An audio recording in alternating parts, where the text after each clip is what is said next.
Heddly diddly. Okay, so I'm gonna make this quick, hopefully. I always say that. It always end up being like 30 minutes. Anyway, so today's video, we're going to be going over how to solve quadratic equations. So in the previous video I made, we were learning about factorizing and we learned how to factorize a quadratic expression. But in this video, we're actually going to be solving them. So i.e. we're going to be getting values of x. So there's three methods for solving a quadratic equation. We can solve them graphically, via factorizing, and finally the minus b formula. And I'm going to recap all three methods for you. Anyway, so let's just quickly recall what a quadratic equation is. So a quadratic expression is an expression in this form. This is called the general form.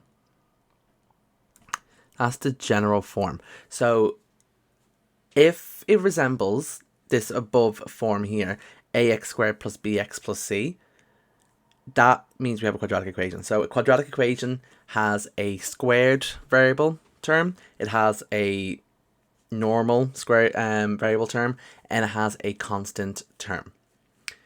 So when we're solving a quadratic equation, the difference between solving a quadratic equation and factorizing a quadratic equation would be a equals sign. Yeah, so like an equals sign, so equals 0.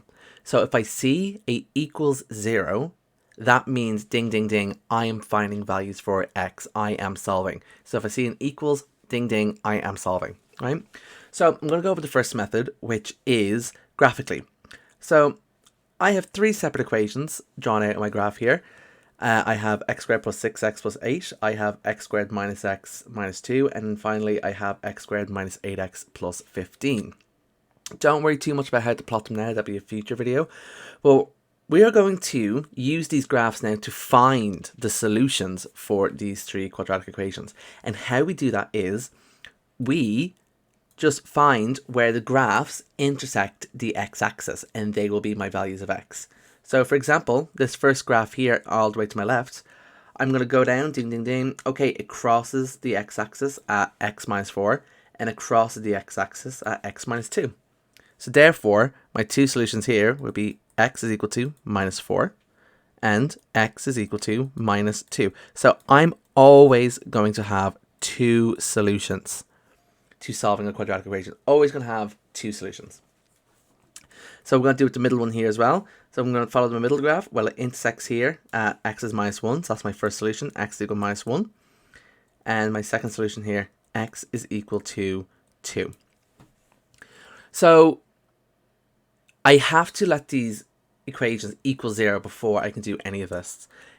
So if you just recall anything about functions anyway, this equals 0 part, so i.e. I'm just finding on the graph where the y equals 0. So that's y. So when y is 0, so here's y is 4, 3, 2, 1, 0. So when y is 0, I'm finding all the values of x for where it from where my quadratic crosses them.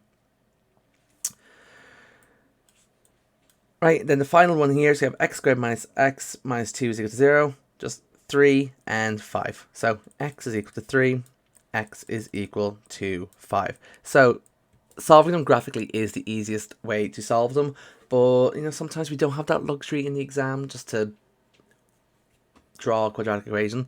So I'm going to show you the next method now, which is via factorizing. Right. So I have an equation here. So solve the equation x squared minus 5x minus 14 is equal to 0. So my first step here, when I'm solving quadratic and it's given in this form here on the screen, is I factorize it. And if you recall from my last video, so I don't have a coefficient in front of my x squared. Don't have a coefficient, right? I do have a coefficient. It's technically 1, but I have no number visible in front of my x squared. So I'm going to use my first method, which is I find two numbers that multiply to get minus 14, multiply to get minus 14, but add to get plus 5. So factors of minus 14, let's have a think. So my answer here is going to be minus 7 plus 2. Because minus 7 times 2 is equal to minus 14, and minus 7 plus 2 is negative 5. So I open up my brackets like this, bing, bong, x minus 7, x plus 2 equals 0. And now what do we do here? Well, I have two brackets being multiplied together, and the answer is going to be 0. So what's that mean? What can I deduce from this? So I say, for example, I have 8 multiplied by a number or a variable a is equal to 0. So 8 multiplied by something equals 0. Oh, what is it? Well, a is going to equal 0. So in this case, a equals 0 because we know anything multiplied by 0 gives 0. If I have an equation here, b times a equals 0, for example, what can I derive from this? Well, a can be 0, and then b can be any number. Or b can be 0, and a can equal any number. So I have 2 different ways of approaching this equation. So that's the same logic behind these brackets here. So I need 0. That's why I'm getting 2 solutions here. So I have x minus 7 times x plus 2 is equal to 0. So I'm going to be getting 2 solutions. So I'm going to be finding a solution when the left bracket is equal to 0, so x minus 7 is equal to 0. And I'm going to find a solution when the right bracket equals 0. So x minus 7 is equal to 0, ding dang dong, x is equal to 7. X plus 2 is equal to 0, ding dang dong, x is equal to minus 2. And that is how I solve a quadratic via factorizing. I just factorize it, then let both brackets equal 0. That's it. Factorize, let both brackets equal 0. Now let's move on to some more trickier examples. So these are technically quadratic equations, okay? They're just, the first one here is missing a constant term and the second one's missing an x term. But they're still a quadratic equation because they both have that x squared term there. So I'm going to be using a wee bit different factorizing methods here. The first one I'm going to be using highest common factor, and the second one is difference of 2 squares. So the first one, highest common factor. So what is the highest factor that can divide into 2x squared and 9x? Well, so it's going to be x. So I'm going to factor out an x here. And in my bracket, I'm going to have 2x squared divided by x, which is just 2x. And 9x divided minus 9x divided by x, which is just minus 9, equals 0. And then again, same process. Let both brackets equal 0. Yeah? So I'm going to have x equals 0. Oh, that's the solution there. Then I'm going to have 2x minus 9 equals 0. X is going to equal 9 over 2, which is equal to 4.5. So there are my 2 solutions there. Then the second one here is a difference of 2 squares. So if you recall about difference of 2 squares, is I need to write both terms as something squared, as a term squared. So 4x squared can be written as 2x squared, and 25 can be written as 5 squared. And now I have it in this form. So remember, a squared minus b squared is equal to a plus b, a minus b. All right? So I'm going to say 2x is my a, 5 is my b. I'm going to sub it into my formula now. So I'm going to have 2x plus 5, 2x minus 5 equals 0. And again, same process, let both brackets equal 0. Right? I'm going to let both brackets equal 0 here. So I'm going to have 2x plus 5 equals 0. 2x minus 5 equals 0. So 2x is equal to minus 5. 2x is equal to plus 5. X is going to equal minus 2.5. And x is going to equal 2.5. And there are my 2 solutions for that quadratic equation. So always look out for different factorizing methods, guys, okay? And then when you have it fully factorized, you let the both brackets equal 0. Bada boom, bada bing. There you go. So I'm going to move on to a harder example now. Not that one, that's later's. This one here. Okay, so now I have an equation here with fractions. Ugh, fractions, okay. So you should recall from my Algebra 1 video for leaving cert, anyway. Algebra 2 for junior cycle folks. But so I'm going to get rid of my fraction. So how do we do that? I'm going to multiply across. So I'm multiplying every term by the lowest common denominator. Now I'm dealing with I'm dealing now with algebraic terms on the numerator. Oh, not the numerator, sorry. The denominator, right? So how do I find my lowest common denominator? I literally just multiply all the denominators together. So my lowest common denominator is going to be x minus 1 times x plus 2 times 2. And now I multiply every term by the lowest common denominator. So I'm going to just see if I can copy and paste this. I'm not bothered to rewrite it all the time. Can I? Can I? No? Yes. Right. So I'm going to have... Never mind. It doesn't work. Have to write it like a pleb. Right. So I'm going to have x minus 1 times x plus 2 times 2 times 2 all over x minus 1 minus x minus 1 times x plus 2 times 2 times 1 all over x plus 2, which is going to equal... Oh, should we change this to black here? Good enough. Right. Anyway, doesn't really matter at the end of the day, does it? At the end of the day, it's not really that serious. Then I'm going to have x minus 1 times x plus 2 times 2 times 1 all over 2. And now I have algebraic fractions here. So what do I have to do? I have to cancel out common factors. So I'm going to cancel it here. So I have an x minus 1 on the bottom, x minus 1 on top. Remember, you can only do this if the numerator and denominator are fully factorized anyway. So I can cancel it here. I can cancel out the x plus 2. Fab. And then here I can cancel out the 2's. So this fraction, I'm going to be left with 4 times x plus 2 minus, put a square bracket around, that's what we were called minus. I'm going to have 2 times x minus 1 equals x minus 1 times x plus 2. That's it. Right. So let's factorize this, multiply these out.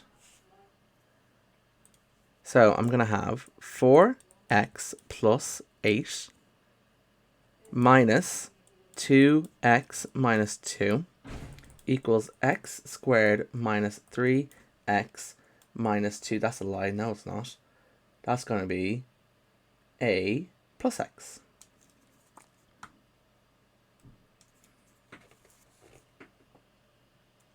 Plus x minus 2. Remove these brackets. That's going to be minus 2x. It's going to be plus 2. Now let's get everything over to the left. Get everything over to one side, basically. So I'm just going to move everything over to the right-hand side because my x squared term and everything's over there nicely anyway. So I'm going to have... so let's simplify the left-hand side. I'm going to have... So 4x minus 2x is 2x. 8 plus 2 is 10. So equal to x squared plus x minus 2. Bring everything over to the right. So that is going to be a minus 2x, and this is going to become a minus 10.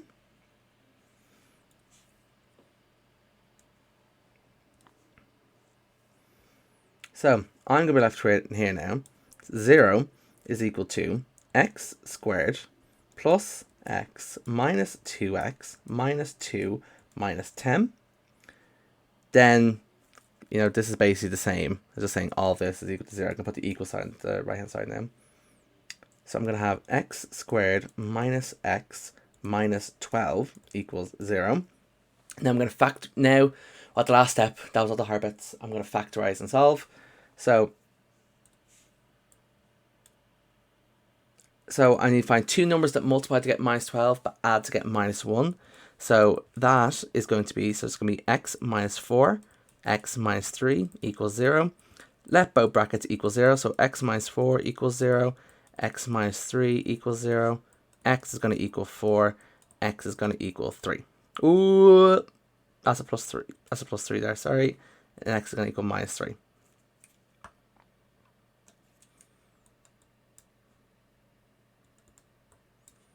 Sorry about that.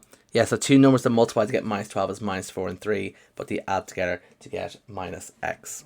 And there are my two solutions there. Okay, so finally the last one here. So I have a quadratic equation here. I have, oops, that was meant to say solve.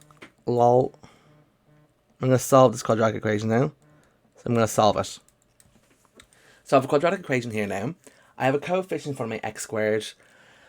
It's gonna be nasty. So what I'm gonna do, I'm gonna use my minus b formula here. Now we could use the factorizing method we learned about in the last video using the guide number, but I'm gonna use the minus b formula here. So what is the minus b formula? Well, it's this handy dandy little formula above me right here. So I have x is equal to minus b plus or minus. Hopefully that minus is visible there. The brightness is a bit weird. So minus b plus or minus the square root of b squared minus 4ac all over 2a.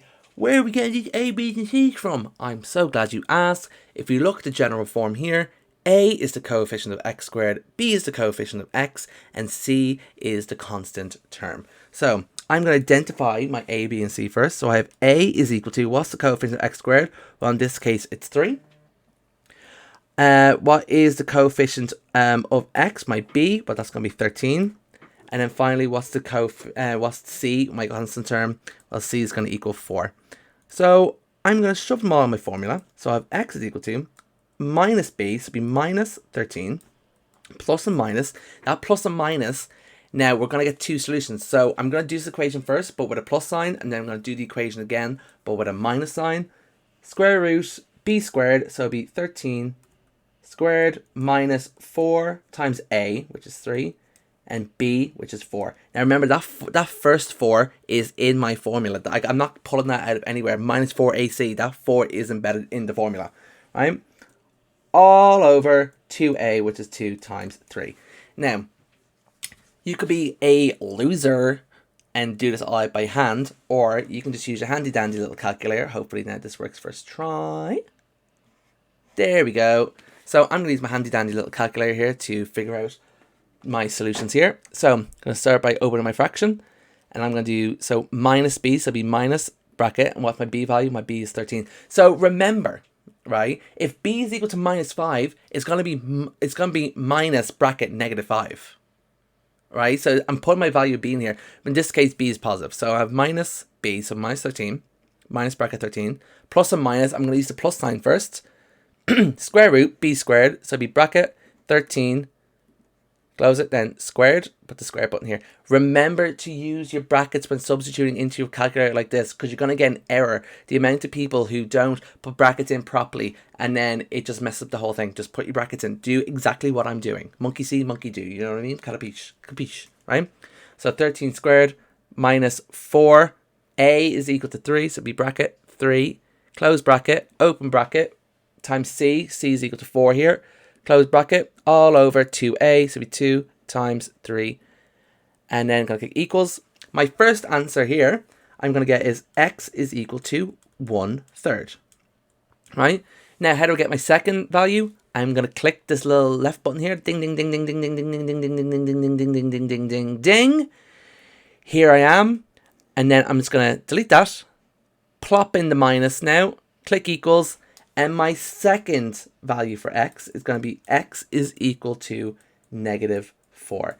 And they are my two solutions. Now, in your exam, unless they specify using a certain method like factorizing or graphically, you can use this method here for any quadratic equation at all. So if your factorizing isn't the best, but you're very good at using your calculator, I would use this method here. And that's the 3 methods of solving quadratic equations. Just under 20 minutes. Anyway, yeah, that fraction took a while. But anyway, hope this was some help to you. And just to recap, remember, solving quadratic equations only ever solve if we have an equals 0. If I have a constant term, just bring it over. You know, it has to equal 0. And your minus b formula is in your log table, so you don't need to recall it. But, you know, it is easier to learn it than to flip through your book for 5 minutes. So, yeah. Anyway, that's me done. I'll catch you on the flip side, dudes. Peace.